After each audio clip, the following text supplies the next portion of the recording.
Fewer people want to visit us here in the United States. Fewer international travelers visited the U.S. this summer, and experts warn that trend might likely continue. If you're going to the U.S., be prepared.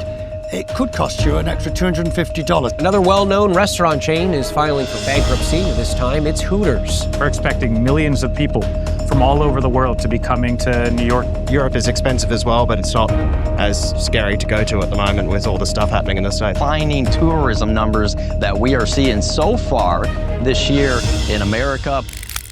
Tourism Economics published their forecast for American tourism in December 2024. 9% growth predicted for 2025.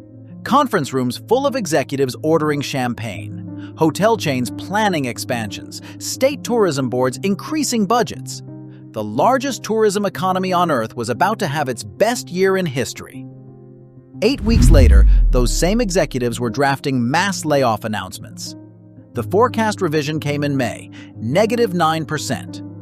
Tourism Economics had been tracking global travel patterns for decades, and they'd never seen an 18-point swing that fast. Not during recessions, not after terror attacks, not even during pandemic lockdowns when borders physically closed. This was different because nothing forced the collapse. Americans just made their country so unwelcoming that the world chose to vacation elsewhere. The hotel industry lost 200,000 jobs since 2019, but those numbers hide the permanence. These weren't furloughs or temporary layoffs or reduced hours until business recovered. The Mandarin Oriental in Miami closed its doors forever. 430 careers ended in a single announcement. The Ritz-Carlton Key Biscayne shut down for 7 months of renovations, displacing 425 workers. When luxury properties in premium markets can't survive without major overhauls or close permanently, that's not a down cycle. That's structural collapse. These hotels won't reopen when sentiment improves because the capital fled to markets that actually want tourists. The buildings will be converted to condos or torn down, and the workers who spent decades mastering hospitality skills find themselves applying for Amazon warehouse positions. The restaurants started filing bankruptcy at historic rates, 50% increase in failures.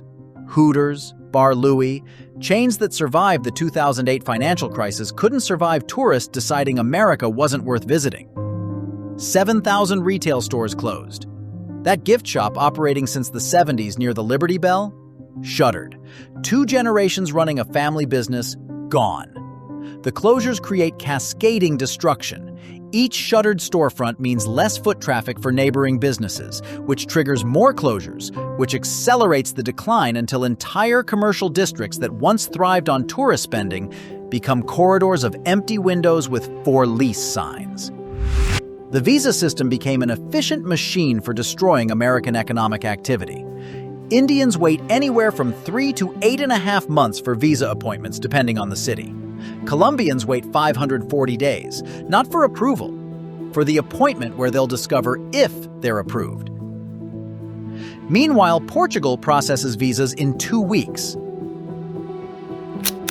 Well, this is one of the biggest tourism hotspots in America. Welcome to Hollywood. In this crowd, it's not that hard to spot the Aussie. New data appears to show Australians are avoiding the United States as a holiday destination. The US International Trade Administration shows the number of visitors from Australia to the US in March this year plummeted 7% compared to the same time last year. It's the steepest drop since March 2021 at the height of the COVID pandemic. The World Cup arrives in 2026. America co-hosts with Canada and Mexico, expecting 6.5 million fans spending billions over 3 weeks.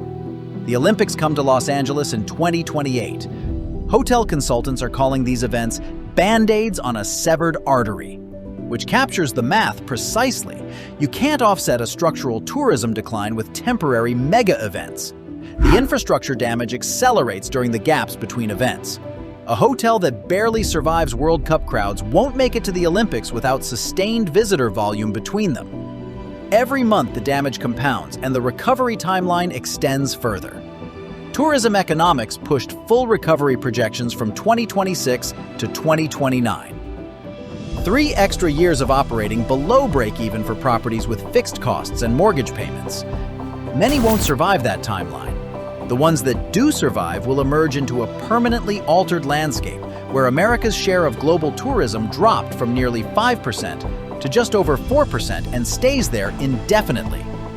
That percentage point represents billions in annual revenue that used to flow through American cities, but now circulates through economies that figured out being welcoming generates money, while being hostile destroys it. Border towns present the starkest version of this erasure, places that existed entirely because of cross-border traffic, watching that traffic vanish.